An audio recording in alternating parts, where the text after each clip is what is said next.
So imagine spending your entire life uh, mapping the stars, Mm. right? Deciphering these ancient myths and basically memorizing every conceivable fact in the universe. Right. But then only to realize at the very end of all that, that what you've actually built is just a graveyard. You know, you have all the data, you have all the numbers, but there's absolutely no life to it. Yeah, just totally hollow. Exactly. And that is this really terrifying warning at the heart of today's deep dive. We Yeah. are unpacking what I can only describe as a highly unusual, deeply symbolic, and honestly almost hypnotic piece of source material today. Oh, absolutely. We're looking at transcript excerpts from a video. It's titled The Doctrine, Volume 4, and it's by the YouTube creator Rafa Ben Hood. And, calling it unusual it's almost an understatement. Mm. Because if you are used to reading, I don't know, standard articles or Crisco white papers, this text requires a completely different mindset. Yeah, it really does. It reads much more like ancient scripture or spoken word poetry. Hmm. It's packed with these rhythmic chants, obscure historical references, Hmm. and just this relentless, intense imagery about fire, faith, and the actual true nature of knowledge. Right. And I think if you're someone who loves to learn, it is incredibly easy to get trapped in that cold, mechanical gathering of facts. Oh, we all do it. Yeah, you read the books, you listen to the lectures, you stack up the data, and you think, okay, well, now I'm informed. But this deep dive is really going to challenge that approach entirely. Yes. We're exploring a philosophy from this text that demands we blend reason and mystery to find what the author calls the living current of knowledge. Right, because the author is essentially asking us to step completely away from the safety of our spreadsheets and our neat little mental models. Yeah, the comfortable stuff. Exactly. They want us to enter a space where information actually has to be experienced. Yeah. It has to be lived, not just, cataloged on a shelf somewhere. Yeah, right. And to even begin grasping this philosophy, I feel like we have to look at the central tension the text establishes right out of the gate. The lock and the key. Yes, exactly.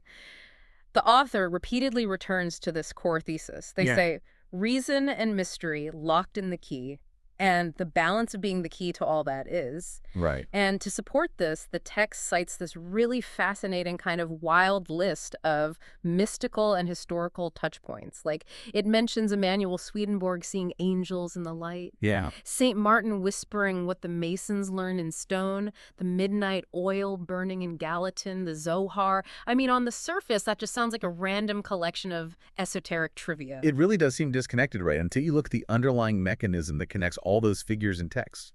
I mean, think about Emanuel Swedenborg. Okay. He was this brilliant 18th century scientist and inventor who eventually transitioned into a mystic. He started claiming to experience these visions of the spiritual world. Oh, wow. Yeah. And then you have the Zohar, which is the foundational text of Jewish Kabbalah.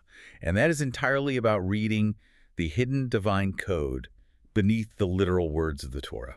Right, so looking past the obvious. Exactly. And the Masons used the physical, rational acts of stone masonry and geometry as metaphors for building the soul. Ah, okay. So they are all bridging that gap. Like they take the physical, measurable world and use it as a lens to look at the unmeasurable. That's exactly it. Right, but here is where I kind of struggle with the author's demand, right? Because they want us to hold reason and mystery together. Yeah. And to me, that sounds like trying to run two completely different, totally incompatible operating systems on the same computer. That's a good way to put it. Because you've got the logic-driven OS of science, reason, empirical data, and then you have this wild, intuitive OS of wonder, faith, and mystery.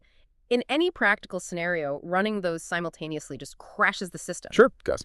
So how does this text expect us to synthesize them? Well, I'd say think of it less like software and more like a 19th century steam engine. Okay, a steam engine. Right. Reason is the iron boiler. It is rigid, structured, cold, and meticulously designed. Okay. Mystery, or faith, is the fire. It's wild, it's chaotic, and inherently destructive. Right. Now, without the iron boiler to contain it, the fire just burns the whole building down. It's undirected energy. It just destroys everything. Exactly.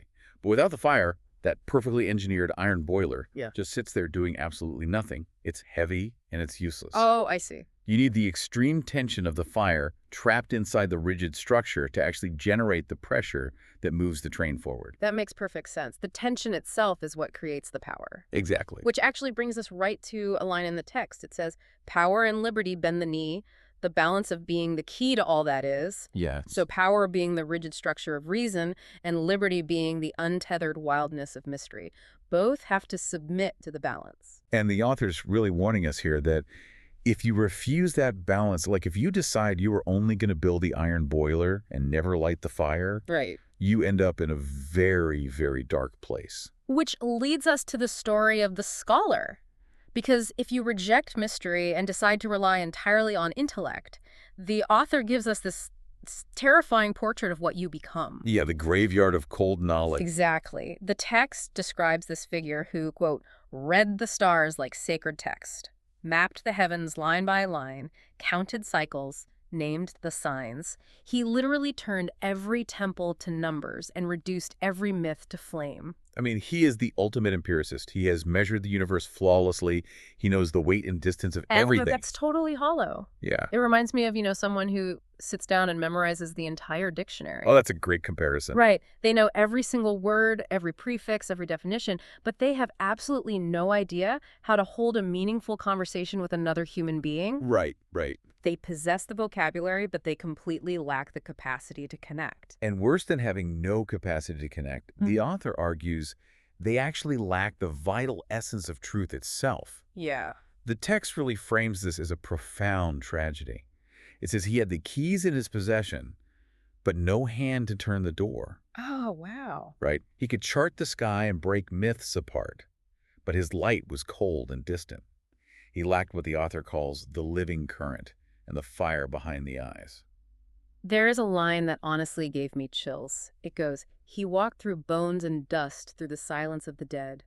He had truth within his grasp, but no life to raise its head." Yeah, and consider what that means practically for anyone listening right now. Right. Because we live in an era of unprecedented information obesity. I know, absolutely. You can pull a device from your pocket and access the sum total of human knowledge in seconds. Yeah, it's all right there. And we are all encouraged to be just like that scholar, endlessly mapping the heavens, scrolling through data, and turning every temple to numbers. Right, gathering stats. But the text warns that if you don't connect that endless learning to lived experience, to intuition, and to that mysterious breath that gathers wind, you end up with, as the author brilliantly puts it, a universe of knowledge and a graveyard for a throne. A universe of knowledge and a graveyard for a throne. That is such a heavy image. It really is. So, okay, if hoarding facts just builds a graveyard, how do we actually bring the knowledge to life? How do we get that steam engine moving? Wow. Because the text makes a major pivot right about here. It stops being this purely philosophical reflection and gets incredibly intense. It claims that to move forward, to spark that living current, it takes fire. Exactly. By doing the one thing the scholar refused to do. You have to let the fire burn away the rigidity of your structures. See, the text literally chants, "Faith is audacious, bold in the night." It says that the door of truth opens to no timid heart. Right.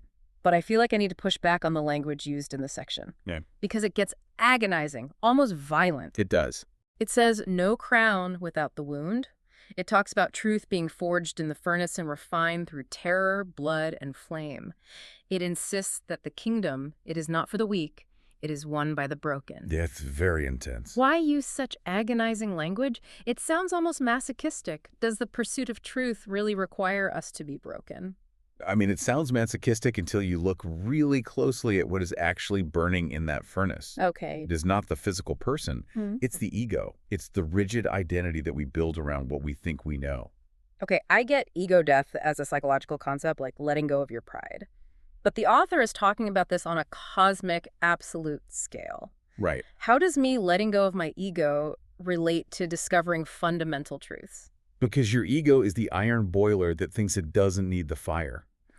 To truly grasp eternal truths, to find that the text argues you must die to self. You cannot hold on to your comforting illusions or your preconceived frameworks. Yeah. Think of your worldview as a map. If you are holding a map of Paris, but you are standing in London, the map is useless. Yeah, entirely. But human nature makes us cling to the map. We would rather pretend we are in Paris than admit we are lost. Oh, wow. So the fire is the painful process of burning the map. And burning the map feels like dying. When the author says the trembling boy became a man when he endured the pain, it means that true intellectual and spiritual growth requires the destruction of our old, safe ways of thinking. That makes a lot of sense. Yeah, the quote goes, "When all is black before your eyes, when every promise feels like lies, when every road dissolves in flame, that is the experience of having your worldview shattered. It is terrifying." It's incredibly disorienting. The text says only those who died to self will know what God is giving. If you want the actual territory, you have to let the fire destroy your false mount. That reframes the wound entirely. It's the pain of letting go of certainty. Exactly. And what's fascinating is that the author doesn't just leave this as an internal personal struggle. They scale this mechanism up to the mechanics of history and society itself. Yeah, they zoom way out. The personal journey of burning the map becomes the blueprint for human evolution. Right. The author lays out a universal law of paradigm shifts, basically showing that progress fundamentally requires destruction. Yeah, the text provides these sweeping historical and mythic examples to show how old systems literally must be dismantled for new truths to emerge. Like they mentioned Moses destroying the old Egyptian systems in the desert sand so that the people wouldn't drag the old ways backward into their future. Right. Then there's Paul in Ephesus, burning the hidden arts, creating a cold pages burning light so that something new could rise untamed. And then, of course, the ultimate symbol of this, the phoenix, consuming itself in scarlet flame and ash to be reborn. And notice the shared thread in all those examples. What's that? It isn't just about things ending. It's about things actively destroying themselves to fuel the next stage. The author states it explicitly. For every doctrine born in breath must wrestle first its parent's death. That is such a wild concept, the idea that a new thought has to actively kill the thought that birthed it. Yeah, and the text describes this using the ancient symbol of the Ouroboros, the serpent circling endlessly, feeding on its own tail. Right, right. It isn't just a cool mythological image. The author uses it to define the law by which all powers grow. For fullness must have empty space, and greatness needs a boundless place. Each yes requires its answering no. Each height demands a depth below. Yes. So when the text talks about the revolution's furious hand turning sacred stone to dust and sand, it's saying that the old paradigm, no matter how sacred it used to be, has to be burned away. Which leads to a highly counterintuitive realization about truth and knowledge. Okay, what is that? Well, the moment you successfully codify a truth, the moment you carve it into sacred stone or build the perfect iron boiler, you have actually started building its tomb. Oh, man. Because the structure eventually suffocates the living current. The only way to keep the truth alive is to constantly break the structure that holds it. So you have to keep moving. Exactly. If it doesn't transform, if it doesn't burn the old and give birth to the new, it stagnates and becomes the scholar's graveyard. That completely flips how we usually think about building knowledge. I mean, we usually want to lay a foundation and then stack bricks on top of it forever. Right. But this text is saying you have to periodically dynamite the foundation just to keep reaching higher. The soul ascends through death and fire. It demands a continuous cycle of creation and destruction. So, okay, after all this burning, all this shattered ego, and this intense collision between the iron of reason and the wildfire of mystery, where does it end? Yeah. Because the conclusion of this text took me completely by surprise. It moves from this roaring, violent furnace to a place of sudden, radical surrender. The shift in tone is really profound. The divided halves finally merge. The text says, "We collide like fire and breath. What divides us was once to stay. Reason and mystery, mind and soul, they finally become one." Right. But the most shocking part isn't the philosophical resolution. It's the author's sudden meta-confession about their own work. Yes, this is the best part. After delivering this epic, sweeping, commanding doctrine, the author throws their hands up and essentially abdicates the throne. They write, "I didn't write it. I held the page. I didn't choose it. It chose a day." Yeah. They even invite their critics to attack the text. Call it madness, call it fraud, use the names they always use. The author is stepping directly into the terrifying intellectual vulnerability that they were just describing. Right. They are demonstrating the exact ego death they preach. They're practicing it in real time on the page. They completely refuse to guard or defend their own worldview. They say, "I took my name off the line before the page was even read. Let the signature go dead." Yeah. They recognize that if this text is truly part of that living current, it doesn't belong to them. It's not a piece of intellectual property to be hoarded by a scholar and defended in debates. Right. They explicitly state, if it rises, it will rise with or without my proof. What is sealed is built to break. It's not mine to say it comes when it comes. We step aside and let it be done. Yeah, It is incredibly jarring to hear someone say, here is the ultimate truth I've discovered, and I don't care if you believe me, and I'm not going to argue with you about it. it really is. There is so much freedom in that surrender. It's like they finally found the balance of the key. And that ties perfectly into the final pairing the text mentions. Which is? It talks about two parts, clean cut and design, which represents the structure, the written word, the knowledge. And that merges with the work made flesh, the will made one, which is the living action, the breath, the fire. Oh, I see. When the iron boiler and the fire finally align, truth doesn't need an anxious defense. Because it does the work itself. Precisely. Yeah. I mean, think about how much energy we spend trying to prove we are right. Oh, so much. We defend our data, we argue our points on the internet, we fiercely guard our intellectual territory. Constantly. The ultimate conclusion of this text is that what is true will always be. Truth will stand entirely on its own. If you have to constantly prop it up, perhaps it's just a dead monument in a graveyard. Wow. We have covered an incredible amount of ground today. We really have. We started with the terrifying warning of the scholar mapping a dead universe. We explored the deep tension of holding the iron of reason and the wildfire of mystery together. Right. We walked through the audacious, painful necessity of burning our own maps. We watched the Ouroboros and the Phoenix demonstrate that old structures must become tombs so new truths can rise. Yeah. And finally, we arrived at this radical place of surrender, stepping aside and letting the truth defend itself. It is a journey that dismantles our need for control and leaves us open to actual understanding. It really does, and it forces us to rethink everything about how we acquire knowledge. So I want to leave you with a final thought to mull over today. Think about a deeply held truth in your own life right now. A system of knowledge, a core belief, or an argument you fiercely, constantly defend against others. Right. If you were to completely step aside right now, if you stopped trying to prove it, force it, or protect it, would that truth still stand on its own? Because as the text leaves us, we step aside and let it be done.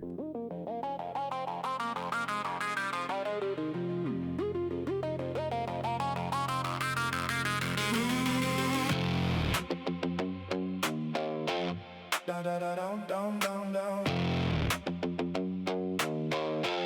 Da da da dum dum dum dum.